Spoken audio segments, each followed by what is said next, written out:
Myth number 3, that's 4. That's very clearly 4. Hello lovelies and welcome back to my channel.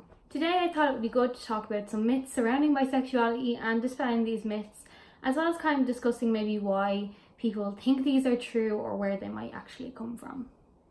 Before I dive in, just want to give you a quick reminder to hit the little thumbs up if you enjoyed this video, subscribe if you haven't already, and leave a comment if you would like to do so.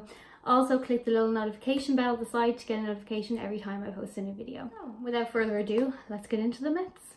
So myth number 1 is bisexuals are promiscuous. So I think inherently this is just not true about anything really. You can't say a whole group of people are promiscuous because that is a massive sweeping statement. I think this myth just comes to the idea that because bisexuals are into more than one sex, that they have more options and therefore want to sleep around with more options. Some bisexuals might be promiscuous, some could be celibate, some might do casual sex occasionally, but there's absolutely no way to gauge a whole sexuality and say that this whole group of people are 100% promiscuous. So I think that one's a given, that it's just not true.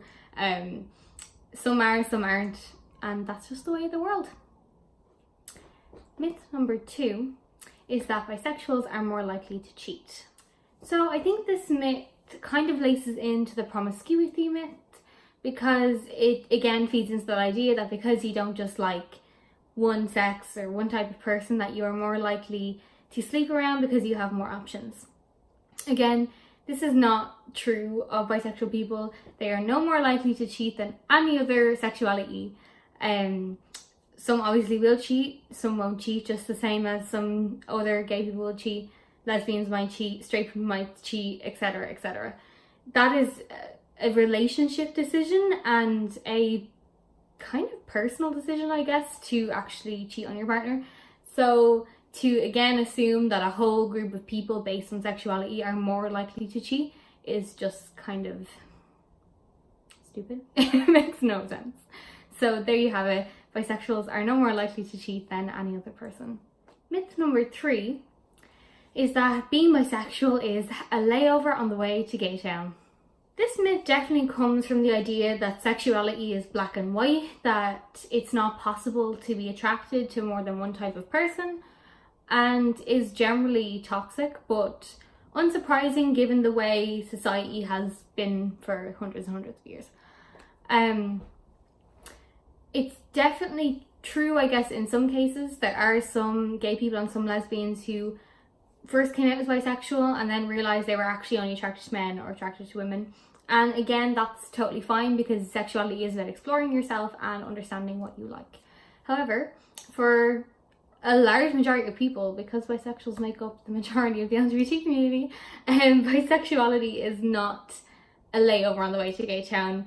We are attracted to more than one type of person or more than one sex, and that's normal. Sexuality is fluid, it's a spectrum, it's not black and white the way we've been brought up to believe and the way society has been believing for years. It's just simply not true. Same goes for gender. Gender is a spectrum, it's not black and white. Nothing is black and white. So that is just a general myth, again stemming from that idea of things being black and white, and then just kind of this general dislike towards bisexuals because of the previous myths like promiscuity and cheating. Myth number 4 is that bisexuals are attracted to women and men equally. So it's 50-50. So this is just, again, not true. It could be true for some people, but for a large majority, it's not going to be equally split 50-50. I'd also like to note that when I discuss bisexuality, I also recognise that bisexual people can be attracted to non-gender conforming people, so that this doesn't just apply to those who identify as male or female, it can also apply to non-binary people. But some people will be attracted to like 70% men, 30% women, 70% women, 30% men, or you know, whatever way you want to fraction up that 100%. But there's absolutely no way that every single bisexual person is 50% attracted to men and 50% attracted to women. Again, sexuality is a spectrum and it's different for everyone. And finally, myth number 5 is that bisexuals in heterosexual passing relationships are not gay enough, or therefore are straight for that period of time they're in the relationship. This one is definitely toxic and stems from that idea of sexuality being black and white, that you can't be attracted to different types of people. So a bisexual person in a relationship with someone of the opposite sex is known as bisexual, and a bisexual person in a relationship with someone of the opposite sex is known as bisexual. It's a really, really damaging notion, and it's very much laced with biphobia and this idea that bisexuals are kind of performing bisexuality. Something that gets brought up a lot is that bisexual women aren't real, that we're just women kind of looking for a bit of attention from guys, and we just kiss girls for fun and just because we know men will be into us if we kiss girls, and just kind of can't get their head around this notion that women can actually be attracted to other women. And then for bisexual men, it can be that they're actually just gay. So you kind of have two sides of a coin here. So bisexual people do not have to be a certain level of gay for you to accept them as gay. If they are 90% into the opposite sex and 10% into the same sex, they are still bisexual, and no one but them gets to put a label on that.